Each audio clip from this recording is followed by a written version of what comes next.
हर हर महादेव दोस्तों, आपका मेरे चैनल पर स्वागत है। दोस्तों, सावन का महीना भगवान शिव को समर्पित है और इस महीने में भगवान शिव और माता पार्वती की उपासना करने से व्यक्ति को धन लाभ, पारिवारिक जीवन में सुख समृद्धि मिलती है।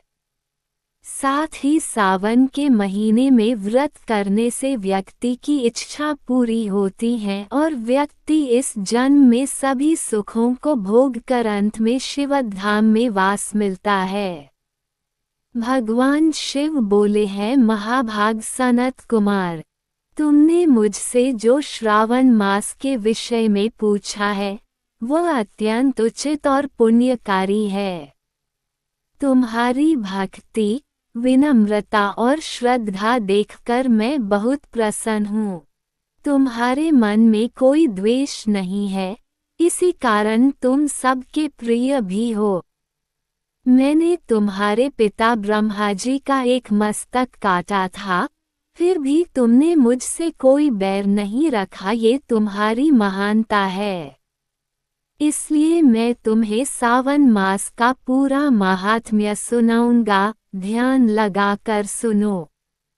भगवान शिव बोले कि इस मास में नियमानुसार रहते हुए सायं 4 बजे भोजन ग्रहण करें, 1 मास तक रुद्राभिषेक करें। उस समय उपवासकर्ता को अपनी प्रिय वस्तु को त्याग देना चाहिए।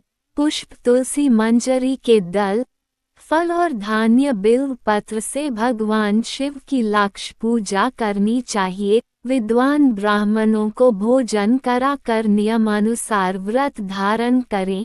कोटिलिंग की पूजा अर्चना करनी चाहिए। दोस्तों, फिर भगवान शिव बोले कि मुझे पंचामृत से अभिषेक कराना अति प्रिय है, अतः भक्त को मेरे लिए यह अवश्य ही करना चाहिए। इसके लिए जो भी कुछ किया जाता है वह अनंत प्रकार के शुभ फल देने वाला होता है।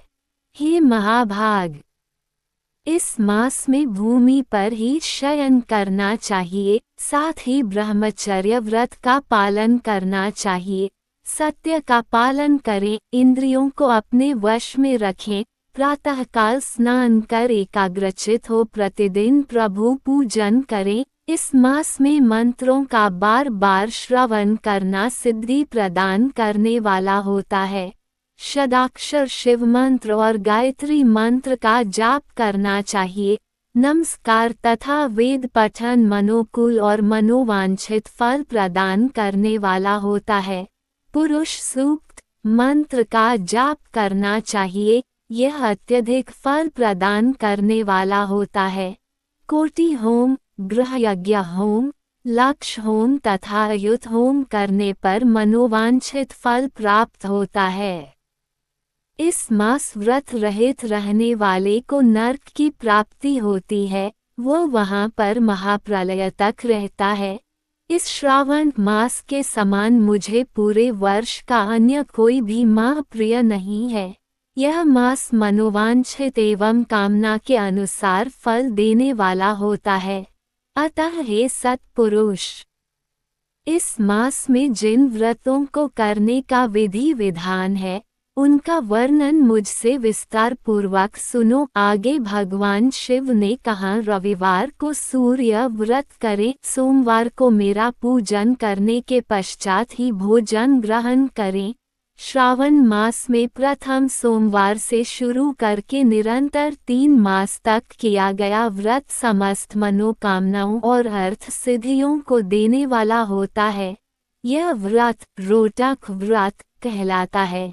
मंगलवार को किया गया व्रत मंगल गौरी व्रत, बुधवार को किया गया व्रत बुध व्रत, बृहस्पतिवार को किया गया व्रत बृहस्पति व्रत, शुक्रवार को किया गया व्रत जीवंतिका देवती व्रत, शनिवार को हनुमान तथा नरसिंह का व्रत किया जाता है। हे सनत कुमार, अब आप मुझसे तिथियों के अनुसार किए जाने वाले व्रतों को सुने। श्रावण मास में शुक्ल पक्ष की द्वितीया को किया गया व्रत, औदुंबर तृतीया तिथि को किया गया व्रत, गौरी व्रत होता है। चतुर्थी को किया गया व्रत दुर्वा गणपति व्रत या विनायक चतुर्थी व्रत कहलाता है। इसी तरह शुक्ल पक्ष की पंचमी को जो व्रत किया जाता है वह नाग पूजन व्रत कहलाता है। वो उत्तम फलदायी होता है। षष्ठी का व्रत सुपोदन तथा सप्तमी का व्रत शीतला देवी व्रत कहलाता है। अष्टमी और 14 तिथि को देवी का पवित्रारोपण करना चाहिए।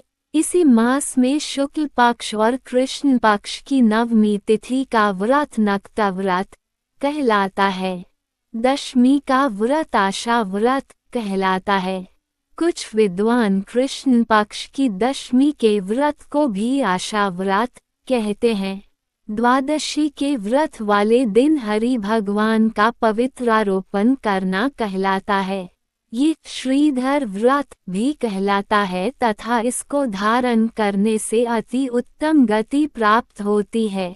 इस मास में पूर्णमाही को विसर्जन उपाकर्म रक्षाबंधन सभादीप श्रावणी कर्म सर्पबलि एवं हयग्रीव अवतार कहलाते हैं जो विष्णु भगवान का रूप होते हैं। श्रावण मास की शुक्ल पक्ष की पूर्णमाही को 7 व्रत होते हैं।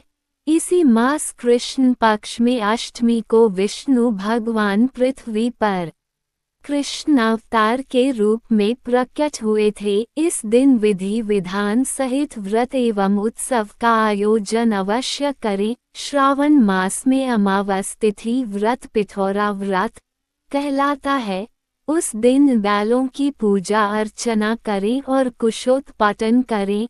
उस मास में प्रथमा से लेकर अमावस तक किए जाने वाले व्रतों के देव भी भिन्न भिन्न होते हैं। प्रथमा तिथि के देव अग्नि, द्वितीया के ब्रह्मा जी, तृतीया की देवी गौरी, चतुर्थी के देव गणनायक, पंचमी के सर्प, षष्ठी के गणनायक, सप्तमी के सूर्य, अष्टमी के स्वयं शिव, नवमी की देवी दुर्गा, दशमी यम, एकादशी विश्वदेवा स्वामी, द्वादशी हरि भगवान, त्रयोदशी कामदेव, चतुर्दशी के शिव एवं पूर्णमाही चंद्रदेव है। अमावस के स्वामी पितर कहलाते हैं। तिथि के अनुसार ही उस देव का पूजन करना चाहिए। दोस्तों, भगवान शिव ने कहा कि हे महामुनि, सूर्य संक्रमण के कारण उस दिन से सिंह राशि पर 12 अंग एवं 40 घटी व्यतीत हो जाने पर अगस्त्य नक्षत्र दिखलाई पड़ता है। अगस्त्य नक्षत्र के लिए उदय होने से 7 दिन पूर्व ही अर्घ्य देना शुरू कर दें। वर्ष के 12 माहों में सूर्य देव भिन्न भिन्न नामों से तापित होते हैं, परंतु श्रावण मास में सूर्य देव गर्भास्थ नाम से तापित होते हैं। अतः तत्पर ही एवं भक्तिभाव से उसी महीने उनका पूजन करें। वर्ष के इस मास में साग खाना वर्जित है। भाद्रपद मास में दही लेना वर्जित है। आश्विन मास में दूध का त्याग करें तथा कार्तिक मास में दाल नहीं खानी चाहिए। यदि यह सब विधान पूरा करने में असमर्थ हो तो केवल इस श्रावण मास में ही इन सब वस्तुओं को छोड़ देने से मनवांछित फल प्राप्त होता है। हे महामुनि, इस मास में आने वाले उपवासों और पुण्य कार्यों का संपूर्ण वर्णन कई 100 वर्षों में भी नहीं किया जा सकता है। सनत कुमार, जो प्राणी मुझ में तथा हरि में केवल भेदभाव की कल्पना करते हैं, वे सब अंत में नरकलोक में जाते हैं तथा अनंत दुख भोगते हैं। अतः आप भी श्रावण माह में नियम एवं धर्म का अनुसरण करते हुए समय व्यतीत करें।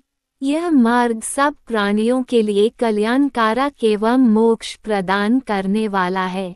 दोस्तों वीडियो पसंद आया हो तो वीडियो को लाइक और शेयर जरूर करें और कमेंट बॉक्स में हर हर महादेव लिखना ना भूलें। अभी तक आपने हमारे चैनल को सब्सक्राइब ना किया हो तो सब्सक्राइब जरूर करें। आप सभी का धन्यवाद।